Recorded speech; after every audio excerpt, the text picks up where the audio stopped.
Hello buddies. இன்னைக்கு நம்ம 2025 release ஆன வாஷ் லெவல் 2 இப்படின்னு ஒரு அற்புதமான ஹாரர் மிஸ்ட்ரி மூவியை பத்தி தான் பார்க்க போறோம். அதனோட லெவல் 2 லெவல் 1 என்னடா அப்படின்னு சொல்லி கேட்டீங்கன்னா, கதை போற போக்கில் அதையும் நான் உங்களுக்கு எக்ஸ்பிளைன் பண்ணிடுறேன். ஸோ சட்டு புட்டுன்னு டைம் வேஸ்ட் பண்ணாம கதைக்குள்ள போயிடலாமா? அகைன் இந்த மாதிரி தரமான படத்தை ஷார்ட் அண்ட் ஸ்வீட்டா பார்க்கணும்னா சப்ஸ்கிரைப் பண்ண மறந்துடாதீங்க.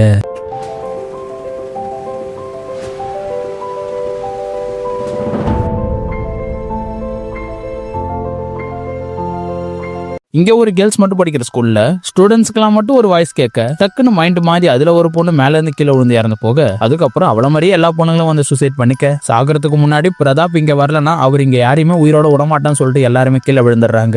யார் இந்த பிரதாப், யார் இந்த அவருன்னு தெரியாத பிரின்சிபாலுமே போலீஸுக்கு தகவல் கொடுக்க, இது பேரண்ட்ஸுக்கு தெரிஞ்ச ஸ்கூலுக்கு வர இதுவுமே பெரிய கலவரமாவது டிவிலயுமே நியூஸா போடுறாங்க. அந்த நியூஸை பார்த்து அதர்வான்ற ஒருத்தர் தன்னோட வீட்டுக்கு கீழே அண்டர் கிரவுண்ட்ல அடைச்சு வச்சிருக்க பிரதாப் கிட்ட போய் உன்ன மாதிரி இன்னும் எத்தனை பேர் தாண்டா வருவாங்க சொல்லிட்டு கேட்கறாரு. ஏன்னா 12 வருஷத்துக்கு முன்னாடி இதே பிரதாப் மந்திரம் மாந்திரிகன் கத்துக்கிட்டு வந்து பிளாக் மேஜிக்கோட பவரை யூஸ் பண்ணி பொண்ணுங்களை வசியம் பண்ணி தன்னோட கட்டுப்பாட்டுக்கு கொண்டு வந்து அவங்கள பலி கொடுக்க பிளான் பண்ணிருப்பாரு. அப்படி இவரோட கண்ட்ரோல்ல இருந்த பொண்ணுங்கள்ல அதர்வாவோட பொண்ணு ஆரியாவும் ஒண்ணு. இந்த விஷயம் அதர்வாக்கு தெரிஞ்சு மந்திரம் சொல்ல பிரதாப்போட நாக்க கட் பண்ணி எல்லா பொண்ணுங்களையுமே ரிலீஸ் பண்றாரு. ஆனா இவரோட பொண்ணு மட்டும் இன்னும் அந்த மாந்திரிக பிடியில தான் இருக்கா. உட்காந்த இடத்துல இருந்து அசையவோ எந்திரிக்கவோ முடியாம 12 வருஷமா இதே மாதிரி சிரிச்ச நிலைமையில இருக்கா. இந்த கொடுமையில இருந்து எப்படியாவது பொண்ணை விடுவிக்கலான்னு அந்த ஸ்கூலுக்கே போறாரு. அங்க போனா அந்த வாய்ஸுக்கு சொந்தக்காரர் ராஜநாத் இருப்பாரு. இவர் தான் அடைச்சு வச்சிருக்க பிரதாப்போட தம்பி. 12 வருஷமா எங்கெங்கயோ அண்ணனை தேடி இருப்பாரு. ஆனா கண்டுபிடிக்க முடியாத சூழ்நிலையினால இப்படி ஒரு கலவரத்தை உண்டு பண்ணி இது மூலியமா அண்ணனை கண்டுபிடிச்சு கொடுங்கன்னு டிமாண்ட் பண்ணி அண்ணனை கண்டுபிடிக்கலான்ற பிளான்ல தான் பொண்ணுங்களை வசியம் பண்ணி ஒருத்தங்களா தற்கொலை பண்ண வச்சது. இது பார்த்தாதுன்னு மிச்சம் இருக்க எல்லா பொண்ணுங்களையுமே ஏவி விட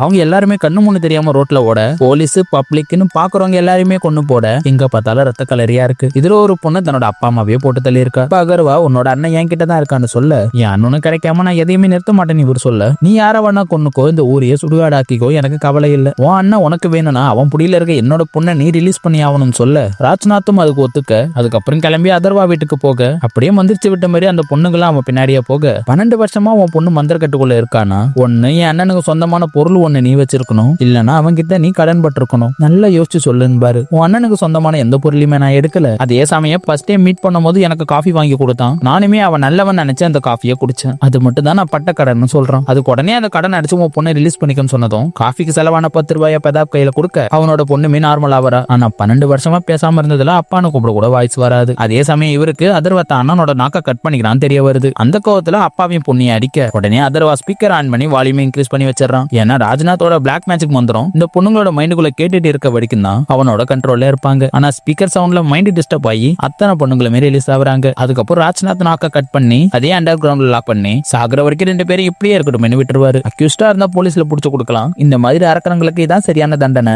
இவங்களை நான் டீல் பண்ணிக்கிறேன்னு சொல்ல இன்ஸ்பெக்டரும் அதுக்கு ஒத்துக்கிறாரு. அதர்வா நினைச்சிருந்தா நாக்க கட் பண்ண அப்படியே பிரதாப்பையும் போட்டு தள்ளி இருக்கலாம். ஆனா மத்தவங்களோட பயத்தை தன்னோட பலமா நினைச்சு பெத்தவங்களோட கதறலை பார்த்து ரசிச்சு இவருக்கெல்லாம் ஆட்டி வச்ச பிரதாப்புக்கு நரக வேதனையை கொடுக்கணும் தான் இத்தனை வருஷமா அடைச்சு வச்சு சித்திரவதையை கொடுத்திருக்காரு. அந்த வகையில பிரதாப்புக்கு துணையா அவனோட தம்பியுமே வந்து சேர்ந்துடுறாரு.